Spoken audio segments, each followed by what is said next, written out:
Hello and welcome to the Dripping Hartnell Podcast. This week we watched, because we're going to be doing it a little bit different from now on, we're going to try a different format to see if it works any better. So this week we watched episode 2 of Keys of Marinus, and that episode is called The Velvet Web. I'm here with the normal gang of Jimi Pie. Hello. Aidan. And Connor Chadwick. Hello. So we just finished watching the episode, so we just talk our way through it and share our thoughts and feelings. I mean, I'm going to start off by saying, because it's been a while since I've watched that one, and I liked it. It's a very weird episode, isn't it? It's sort of everything. Not a lot seems to happen, but a lot happens.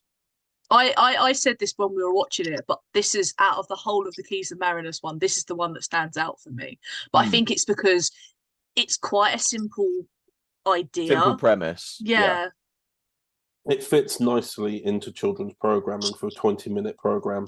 That's true. And you watch it and you go, group of people under a misconception, find out that only one of them notices it, the others don't believe. It's not overly complicated, but it's enough to keep an audience interested. Yeah. But it's also that sort of simplicity enough where you don't have everyone sit down and go, "Oh, that person just does it," and they go, "Right, okay, let's get out of here then." And no acknowledgement. You didn't need a big set and a huge amount of stuff to really make the story work. It's a very tightly knit, well done story in a small setting, where I think it's one of those few. I mean, I say few, I was probably going to be more of them, but I would say off the top of my head, it's one of those few Doctor Who episodes where you're actually paying more attention to the narrative than you are its setting, because its setting is so that there isn't a setting to its advantage. That's what I mean. There isn't a setting, but it uses that to its advantage by not saying, "Look, you need to look at all of this on screen." But I will say this: the set for this, the way they thought about the camera trickery, is really good. It's a really good concept, because that was all one set. It's just depended on what side you were shooting from. Yeah, shooting it as POV as well. Yeah. Yes. It was like that nice moment when you're looking at Barbara's POV of what it really looks like, and when you're looking at it, you know, when she knocks over that mug, which is meant to be a glass or something, and he says, "Now look, you've broken it," and he picks it up, and the mug is still okay. It's fine. Well, it's like we were saying. It's the unsettled. Yeah, but it's like we were saying, because we were pointing out the fact that when you were looking from Barbara's POV out at the people, obviously they were all in tattered clothing and stuff.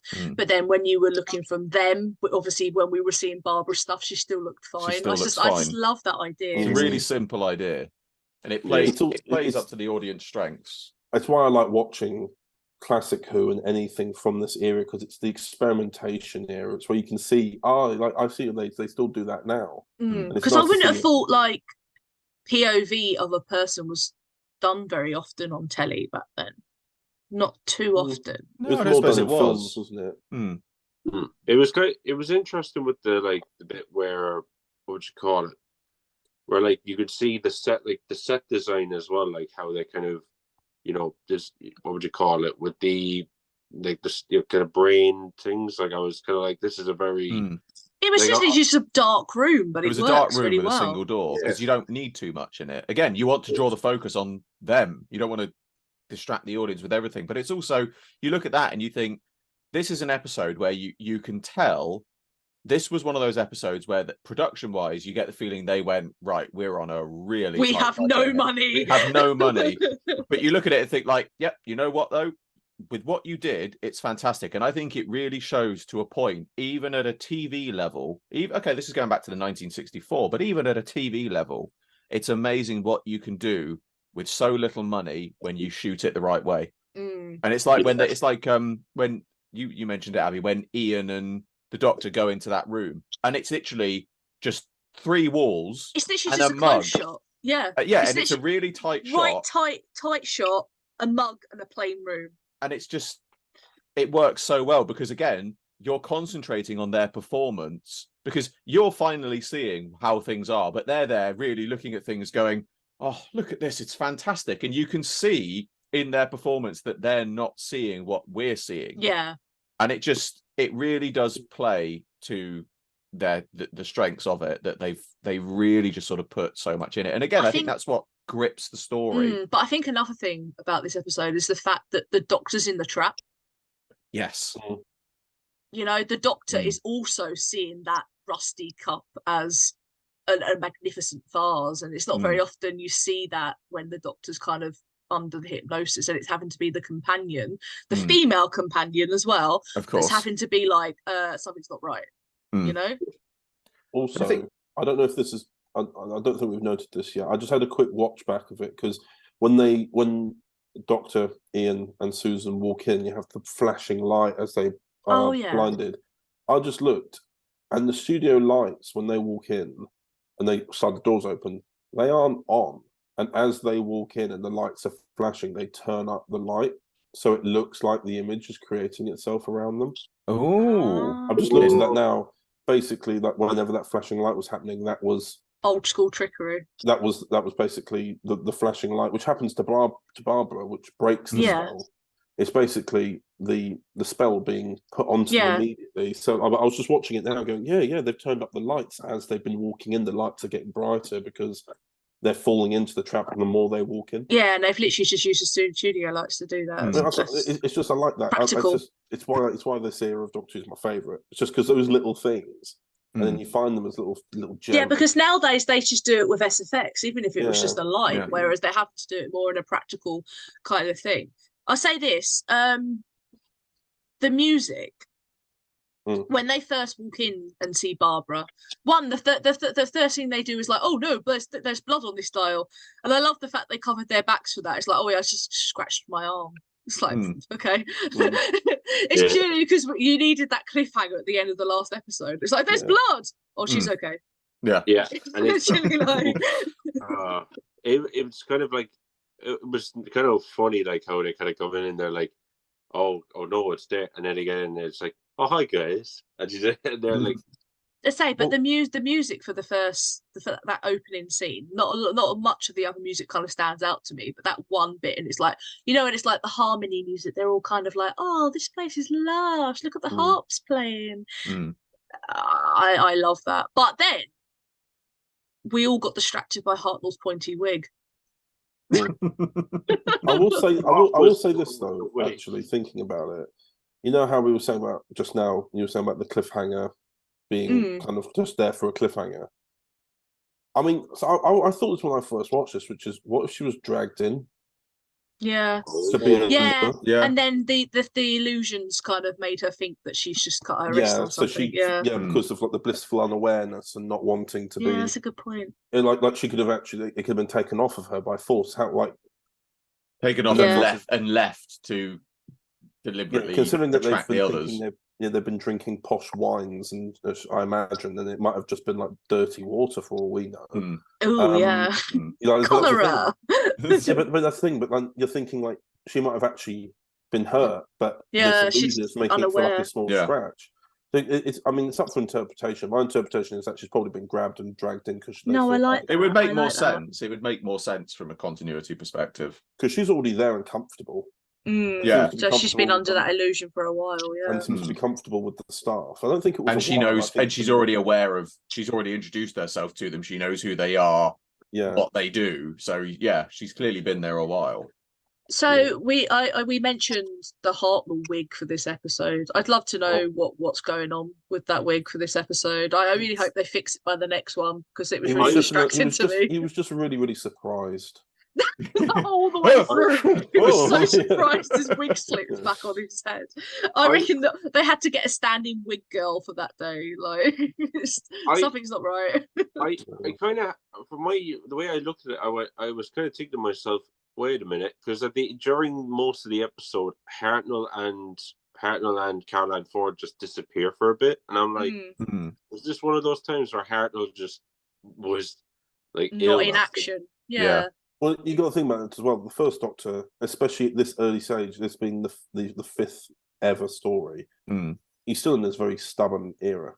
Yes. Like, they're still, Barbara and Ian are still going on about take us home and all this sort of stuff. Like, it's still very early days for them. So he's probably just like, well, I mean, you could see from his reaction to Barbara that he was already not accepting of anything she said and stop. Yeah, you're a silly woman, sort of thing. Stop being a brat. Stop being ungrateful. The only person she knows that she can lean on to trust is Ian, and then when Ian gets turned, that's when it's like she's got nobody to. And that was a really well done moment where it's literally. The thing is, if it was done in a new series, they would make that a huge thing. But I think that's what makes it so good is for the fact that you've got such limited time, just the chemistry between them there is it's kind of like, oh, this is her one hope. She's finally. Something's fine. Her heart was shattered then, wasn't it? It's the fact that it's just in the middle of a hug. She's not even looking at him. She can tell. She knows at that point something's wrong. And it's just... He didn't hug her back. No, exactly. Yeah. That's what I mean. She just immediately knows. And it's just, again, really simple moment, quick moment. It's done so well. Because it really does realise, you realise, okay, she's on her own. Yeah. Can we talk about the costumes here? Yeah. Yes. You were saying like this is quite like a nice nod to future stuff with like the Romans and things. And the one thing that the BBC have always been good at, and I know this isn't technically a period thing, but it is in a way, isn't it? Yeah. It's the illusion of it. Yeah. Yeah. The illusion is kind of like of classic Roman stuff. Decadence, an illusion of decadence. Yeah. And I love what they've put Barbara in for this episode. All the women are dressed really nice. The dude, however, I question that outfit. Yes. Yes. It's quite short, shall we say? Especially as throughout the whole of the first scene, considering Susan's supposed to be what, 15? Something like that. Yeah, she's in eye level with this dude's crotch, and I'm like, this is an interesting situation. I looking at the dress that Barbara was wearing in that scene, just go off on a tangent. I'm wondering if that was reused later for somebody like Katrina, because it looks very similar to that same sort of thing. I was about to say Katrina. It looks kind of like, or the similar sort of thing that Vicky wore in Romans. Knowing the BBC, it probably was. It probably was, absolutely. Yeah. But then once again you got to think of the change in kind of POV when all the costumes changed to the tattered versions. Like even the girl when she gets kicked out, the one that has the key round her neck, she's got a load of slits in her dress as well, and like, it's just so well done. It is really well done. It's a classic thing of simple ideas often work the best. You don't need to overcomplicate things. My question here is, what's with the glowing eyes? That was the illusion being projected. Then what was the light? All the two eyes of the brains. I was going to say, what if that was the illusion being projected? What were the eyes? What were the what was the lights then? Was that just the initial hypnotizing bit? I'm guessing. I think it's either that or the eyes are just surveillance. Could be. It's how the brains. Well, I mean, it's how they probably knew what was going on. And I know we talked about this just before we started recording, but and this is up to people's headcanon about who those villains were. So they're disembodied brains with stalks coming out of the brains. That I thought were slugs. Yeah. They're not slugs. They're just. I honestly thought they were slugs. It did look like slugs, but yeah. They're very reminiscent of the Harmony Shoal, who appear in 2 stories back to back, I think. Of Doctor Mysterio and Husbands of River Song. Husbands of River Song cameo. But they aren't actually seen as their brain form until Return of Doctor Mysterio. And there was and in that Doctor I don't know, they didn't have Confidential anymore, but they had, like, the little behind the scenes segment. Yeah, probably on the DVD. Yeah, Stephen Moffat said that he liked them so much in the Keys of Marinus serial, and he didn't say it like he said he liked them so much. So I'm assuming he means that he's brought them back and modernized them, because in this story, these creatures were having to use their brain power to control the minds of others, which is kind of the story of what the Keys of Marinus can do anyway. It makes a lot of sense. It really does make a lot of sense, But boys and girls, we have no evidence of this, so if you find it, please let us know, and we shall update the TARDIS wiki to say that this is the case. We shall make this headcanon canon. Exactly. And then it would make sense anyway for their history to have them start off like this and then grow into the Empire, where they're still, because they are brains in jars in Return of Doctor Mysterio. They've just not got the stalks.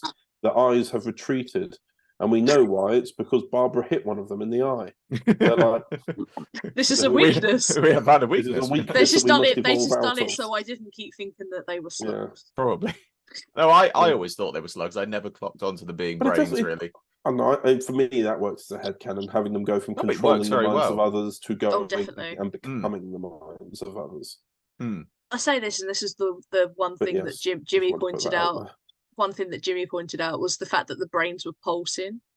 Oh, I find that quite gross, but yeah. But you know that there's some random dude under that blacked out table just like squeezing a little pump to like like when they were doing Brain of Morbius and they were having to make the brain pump. It's the same kind of thing, but just some little studio urchin with a bicycle pump under the set. They're sticking under the set, sticking like, pump your brains. Anything to add, AI Dan? Well, I mean, like, I would say, like, for like only part, like for episode 2, like it was definitely like something that, like I'm thinking obviously as this is a 6-episode story, I'm kind of like, it's good that they're trying to at least like try and keep the momentum going from the first story, because they're like, look, this is obviously they're collecting these pieces. We have to try and make sure at least all of the stories are interesting enough to maintain engagement. And I mean, for here, I mean, definitely. I mean, the kind of like the whole thing with control and all this stuff, it kind of links in a little bit with the Vord and what they're kind of doing themselves. So it's gonna, there is that little bit of connection that we're kind of starting to see. So, anything to add before we start talking about the next episode? I mean, the only thing that sort of came to me is I was looking at thinking that right at the very end of the episode, they talk about this, the city has begun to riot. And it's like, they were in a city this whole time. That's really not mentioned or given the impression throughout the rest of the episode. They sort of say, oh yeah, this city's rioting off screen. You're like, you were in a city? Well, it's like when Barbara ran out, that corridor that had no one in it, that was the city. That was literally just seemed like, yeah.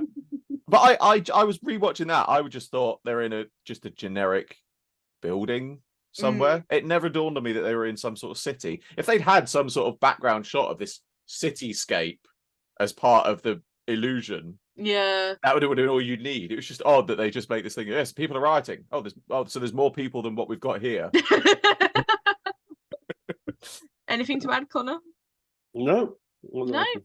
So stay tuned. After the twiddly bit in the middle here, we will start talking about episode 3, The Screaming Jungle.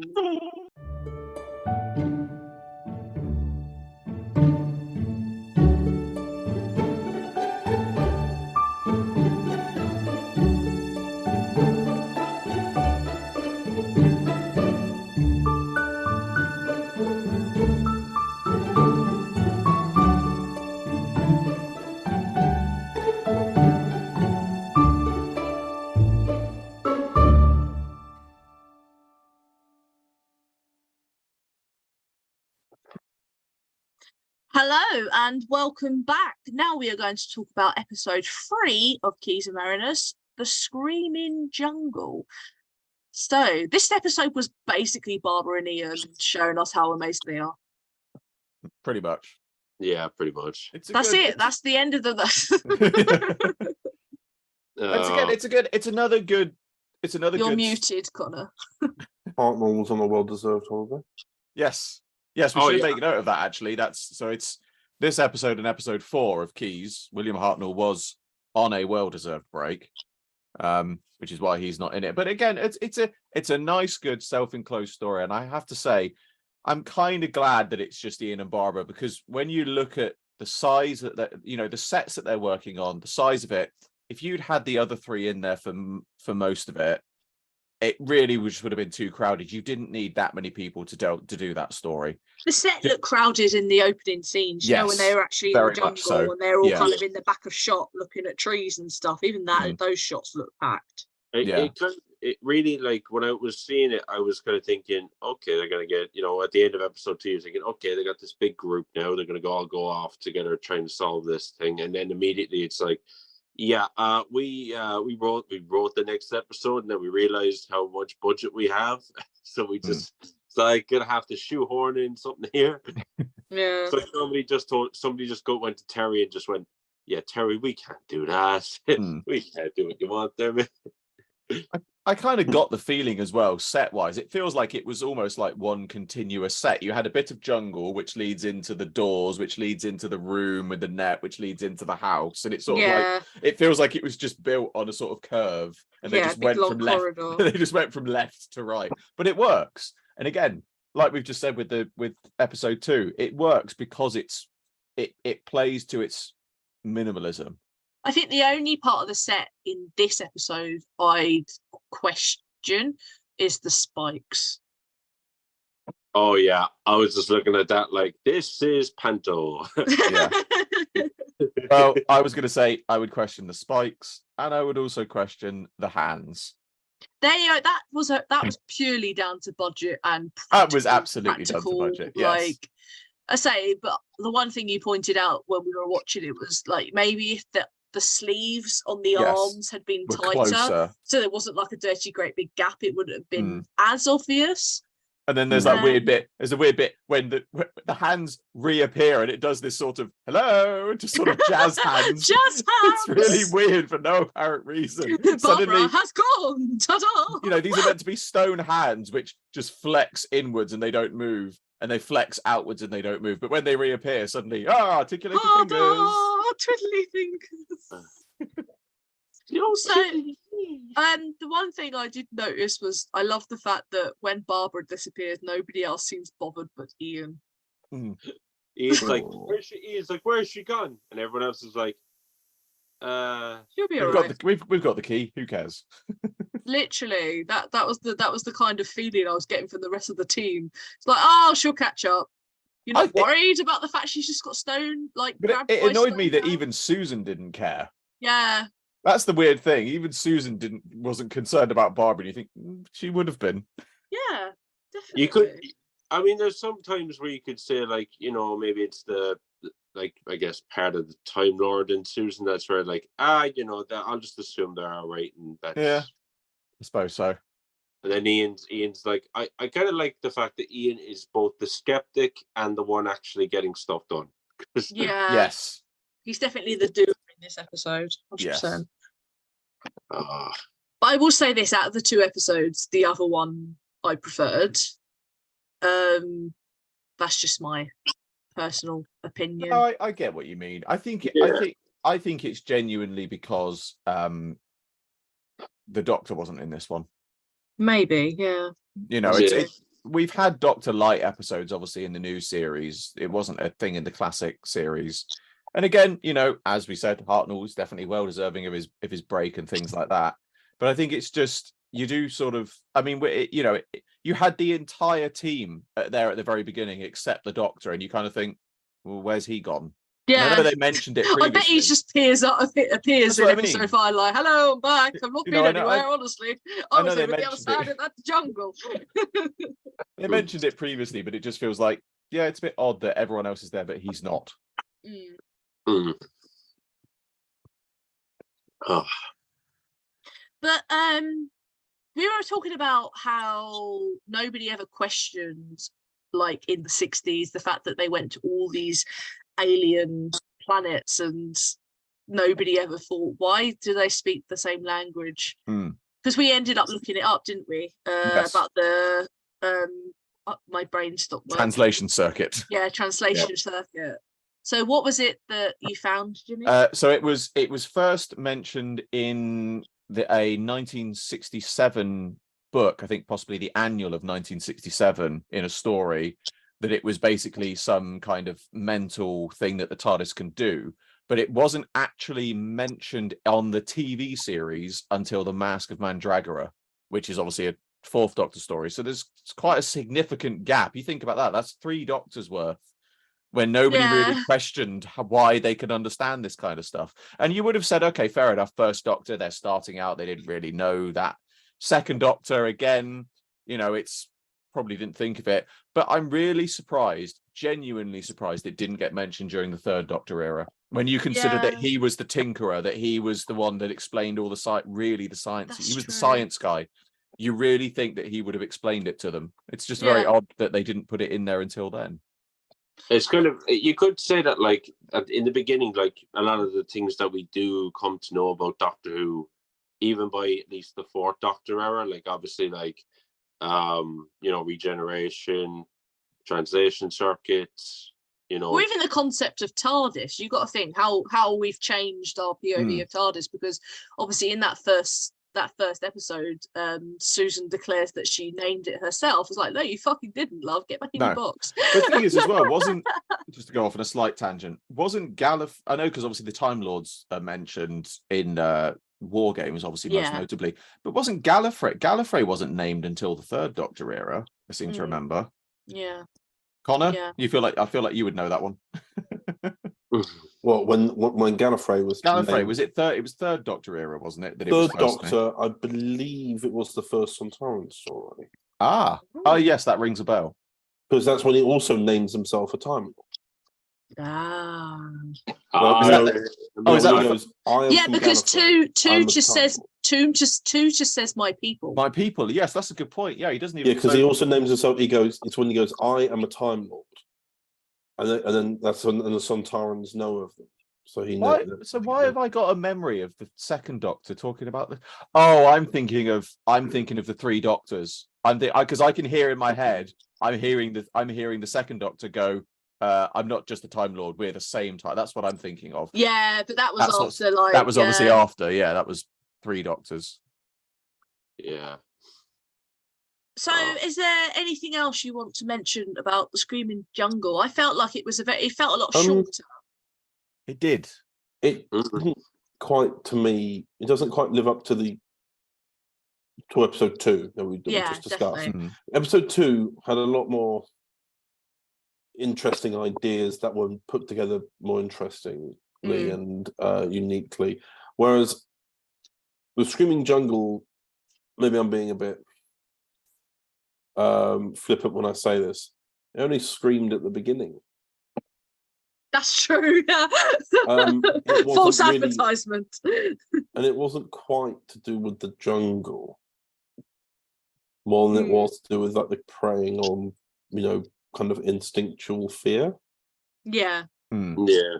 If it was called the talking jungle or the whispering jungle, because ultimately they used the whispers to solve it. Yeah, not the screams. So if it had been called something like that, the whispering jungle, obviously it would have been contradictory with its cliffhanger where it's screaming, but. Also, the fact that it really affects Susan and then she's not in the story. Yeah. Yeah.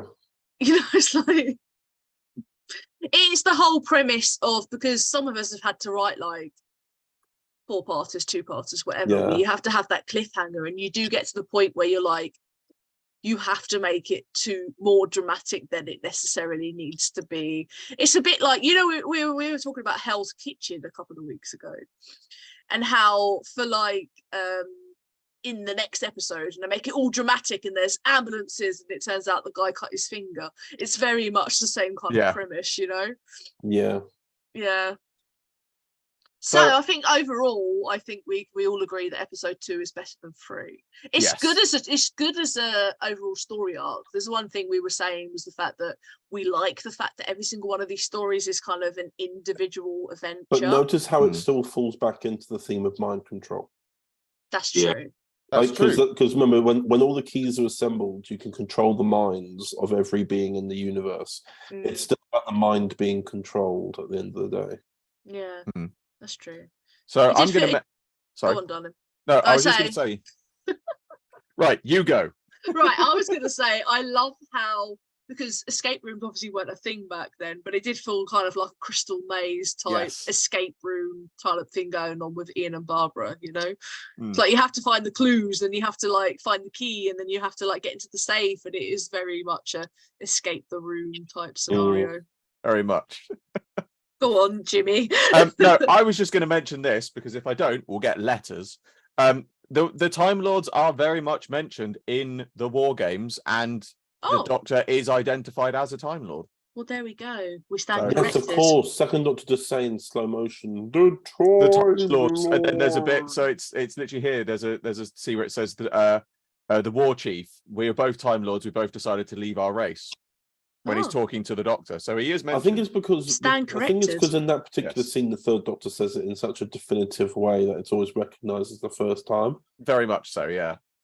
So don't send us letters if you've gotten to that point in the podcast and you're already angrily typing in the comments. Retract. Listen to the rest of it. retract your scurrilous comments.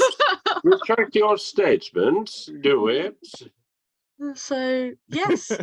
There we go. That was us watching episodes 2 and 3 of Keys to Marinus. This is episode 3 for us. This is where it gets confusing.